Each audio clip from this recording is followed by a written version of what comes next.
அலைஹி வஸல்லம் அவர்களின் மீதும் அவர்களை பின்பற்ற இருக்கின்ற ஒவ்வொரு நல்ல உள்ளங்களின் மீதும் உரித்தும் உண்டாகட்டுமாக. ஆமீன். 11 மாதங்களுக்கு இடையில் ரமதான், 13 நட்சத்திரங்களுக்கு நட்சத்திரங்களான சகோதரர்களுக்கிடையே யூசுஃபை போன்றது. எனவே அதை கொன்று விடாதீர்கள், கிணற்றில் தள்ளி விடாதீர்கள், அற்பமான தொகைக்கு விற்று விடாதீர்கள். மாறாக அதற்கு கண்ணியமான இருப்பிடம் வழங்குங்கள். அது நமக்கு பயன் தரக்கூடும் அல்லது மறுமையில் பரிந்துரைப்பதாக ஆக்கிவிடலாம். ஒரு அழகிய வசனம். இன்று ஹஸரத்னா யூசுப் அலைஹிஸ்ஸலாத்து வஸ்ஸலாம் அவர்களினுடைய வரலாறை நாமெல்லாம் திருமறை வசனங்களாக கேட்கும் பாக்கியத்தை இறைவன் வழங்கினார். ஏக இறைவனின் நல்லடியார்களே, ஓர் அழகிய வரலாறு, அஹ்ஸனுல் கஸஸ் என்று தான் இறைவன் இந்த சூறாவை, இந்த கதையை, இந்த வரலாற்று சம்பவத்தை குர்ஆனிலே பதிவு செய்கிறார். என்ன ஒரு அழகிய வரலாறு என்றால், இந்த வரலாற்றை இறைவன் சொல்லக்கூடிய பாணி இருக்குதல்ல, மிகவும் அழகாக ஒரு மனிதன் சோதனையில் தொடங்கி என்ன ரீதியில் எல்லாம் சோதனை அடையலாமா. ஒரு குழந்தை அவருடைய சொந்த சகோதரர்களால் மோசடி செய்யப்பட்டு கிணற்றில் தள்ளப்பட்டு அது கொலை செய்து விடலாம் என்றவரை அவர்கள் சிந்திக்கக்கூடிய அளவிற்கு ஒரு வஞ்சகத்தன்மை அந்த குழந்தையை பற்றி அவர்களினுடைய சகோதரர்கள் சிந்தித்து கிணற்றில் போட்டு வந்து விடுகிறார்கள். குழந்தைய ஒரு வியாபார கும்பல் எடுக்குது. நேர வியாபார கும்பல்கிட்ட போய் இது எங்களுடைய அடிமை என்று சொல்லி மிகவும் சொற்பமான விலைக்கு அந்த குழந்தையை விற்று விடுகிறார்கள். மிகவும் அழகான குழந்தை, வியாபார கூட்டம் எடுத்து சென்று விட்டது. ஒரு அடிமைக்கு எந்த ஒரு தகுதியும் அல்ல. அதற்கென ஒரு குடும்பம் இருக்கிறது, 11 சகோதரர்கள் இருக்கிறார்கள். இருந்தாலும் கூட பொறாமையின் காரணத்தினால் அந்த குழந்தை அடிமையாக ஒரு உயர்ந்த ஒரு வசீர், ஒரு அமைச்சரினுடைய இல்லத்திலே வளர்கிறது. சோதனை களமாக அந்த குழந்தையினுடைய வாழ்க்கை தொடங்கி அதற்கு பிறகாக அந்த குழந்தை சந்திக்கக்கூடிய ஒவ்வொரு நிகழ்வுகளையும் இறைவன் சொல்லுகிறார். ஒவ்வொரு படித்திரத்திலேயுமே சோதனை. சிறைவாசம் கண்டுவிட்டது, சிறைவாசம் நுகர்ந்து விட்டது. சிறையில் இருந்து சில ஆண்டு காலங்களுக்கு பிறகாக இறைவன் முழுக்க சோதித்த பிறகு, சொந்த பந்தங்களால் சோதித்த பிறகு, சிறைவாசத்தை அனுபவிக்க செய்த பிறகு இறைவன் பிற்காலத்தில் ஒரு ஆகப்பெரும் ஆட்சியை அவர்களுக்கு அமைத்துக் கொடுக்கிறார். ஒரு ஆகப்பெரும் துறைக்கு அமைச்சராக அவர்களை ஆக்குகிறார். எந்த ஒரு சகோதரர்கள் அவர்களை மோசடி செய்துவிட்டு திரும்பினார்களோ அதே சகோதரர்கள் மன்னிப்பு கேட்டு மீண்டுகிறார்கள். ஒட்டுமொத்த குடும்பமும் மீண்டும் அவர்களிடத்திலே வருகிறது. இந்த சூறாவினுடைய ஆரம்பத்திலே யூசுப் அலைஹிஸ்ஸலாம் தன்னுடைய தந்தையான ஹஸரத் யாக்கூப் அலைஹிஸ்ஸலாம் அவர்களிடத்திலே, தந்தையாரே, நான் என்னுடைய கனவிலே 11 நட்சத்திரங்கள், ஒரு சூரியன், ஒரு சந்திரன் ஒன்றை சுஜூது செய்வதாக கனவு கண்டேன். இது போன்று ஒன்று சொல்லி ஒரு கனவை சொல்லிவிட்டு அந்த கனவுக்கு விளக்கம் தெரிந்த ஹஸரத் அவர்கள், இதுக்கு நீங்க நுபுவத்திற்கு தகுதியானவர்கள் என்பதை போன்று சொல்லி இதை உன்னுடைய சகோதரர்களிடத்திலே சொல்ல வேண்டாம் என்று அவர்களை சொல்லி அமர்த்துவார்கள். இதனுடைய விளக்கமாக பின்னால் காலத்தில் 11 நட்சத்திரங்களான அவர்களினுடைய சகாக்கள் அனைவருமே ஒருங்கிணைந்து ஒரு ஆகப்பெரும் அரசாட்சியின் கீழ் இருக்கக்கூடிய யூசுப் அலைஹிஸ்ஸலாத்தோடு சேரக்கூடிய ஒரு அழகிய வரலாறை குர்ஆன் நமக்கு எடுத்துரைக்கிறது. வரலாறு முழுக்க பார்க்கப்படுது. அதில் இருக்கக்கூடிய ஒரு சின்ன சம்பவம், மிகவும் பிரபலியமான சம்பவம், இருந்தாலும் கூட மீண்டும் மீண்டும் நினைவு கூறப்பட வேண்டிய சம்பவம். காரணம் என்னன்னா, இன்றைக்கு பிற மக்களுக்கு முன்னிலையில் யோக்கியனாக வாழ்வது என்பது மிகவும் சர்வ சாதாரணமானது. 4 பேர் காண நான் ஃபர்து தொழுகிறேன் அல்லது நான் சுன்னத்து தொழுகிறேன், நான் நஃபில் தொழுகிறேன் என்றால் அது சாதாரணமானது. அதுவே யாரும் காணாத இடத்திலும் இறைவனை ஒருவர் நினைவு கூறுகிறார் என்றால் அது மிகவும் பிரமிப்பிற்குரியது ஒன்று. அல்லாஹ்வே அதை குறித்து பிரமிக்கிறான், அதை குறித்து மிகவும் ஆனந்தத்திற்கு உள்ளாகிறான்.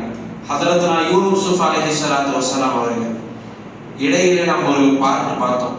ஒரு பெரிய அமைச்சருடைய இல்லத்திலே அடிமையாக இருக்கக்கூடிய கணம்.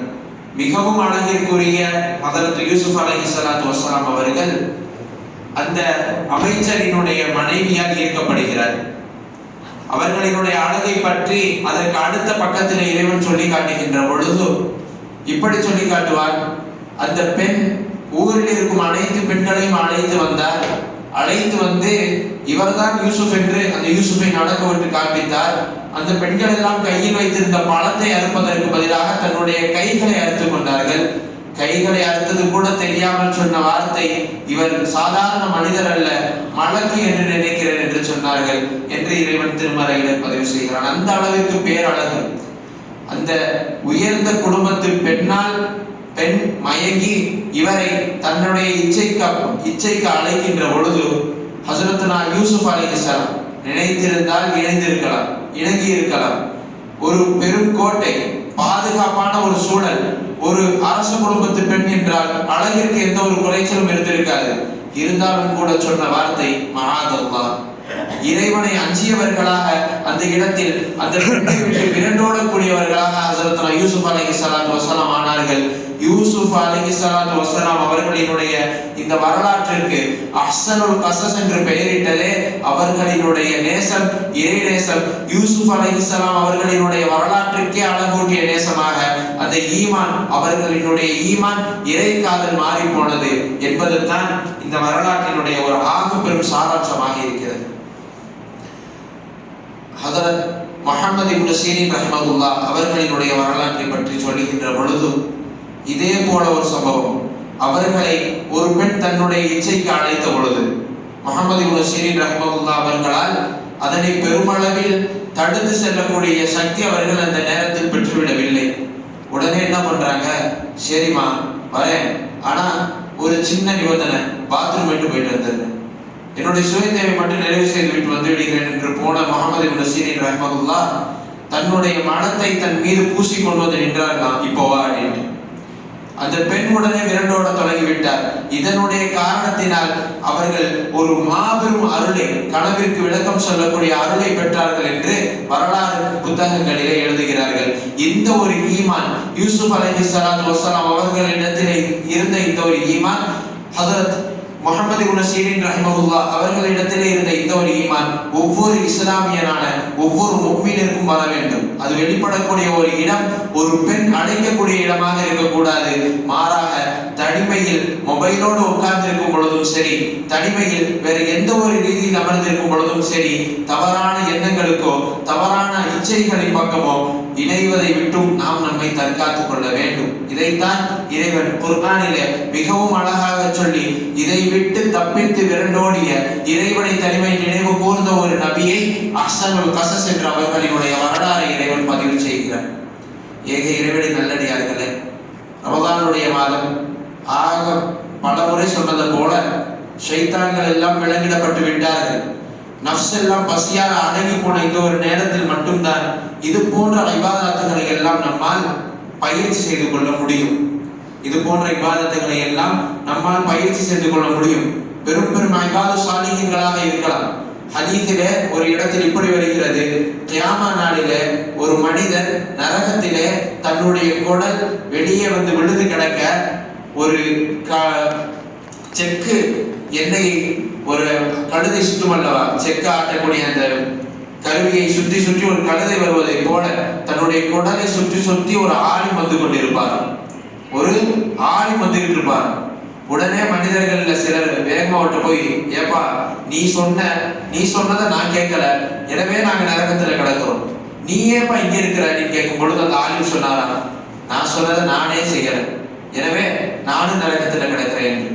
நல்லதை ஏவி தீயதை தடுக்கக்கூடிய ஒரு ஆலிம் கூட சில நேரங்களில் வழி தவறியதன் காரணத்தினால் அவர் கண்ட அந்த ஒரு தண்டனை என்பது மகத்தானதாக இருக்கின்ற பொழுது நம்முடைய ஒவ்வொரு சூழ்நிலைகளிலும் குறிப்பாக தனிமையில் வழிகெடுவதை விட்டும் நாம் நம்மை தற்காத்துக் கொள்ள வேண்டும். சாலைகளில் யாரும் இல்லாத பட்சத்திலும் கூட எதிர்ப்பாளரை காண்பதை விட்டும் நம் பார்வையை தாழ்த்திக் கொள்ள வேண்டும். இன்னும் பல சந்தர்ப்பங்களில் பலவிதமான மன இச்சைகளுக்கு உட்பட்ட செயல்களை விட்டும் நம்மை நாம் தற்காத்துக் கொள்ளாத வரை வேறு எவராலும் தற்காத்துக் கொள்ள முடியாது. ஏக இறைவன் அதற்கு மிக மிக தகுதி வாய்ந்தவன். நம்மை எல்லாம் எல்லா விதமான தீய செயல்களை விட்டும் தனிமையிலும் வெளிப்படையான நிலைகளிலும் நம்மை இறைவன் காத்தருள்வானாக. வஹாசிர் தஅவானா அல்ஹம்துலில்லாஹ்.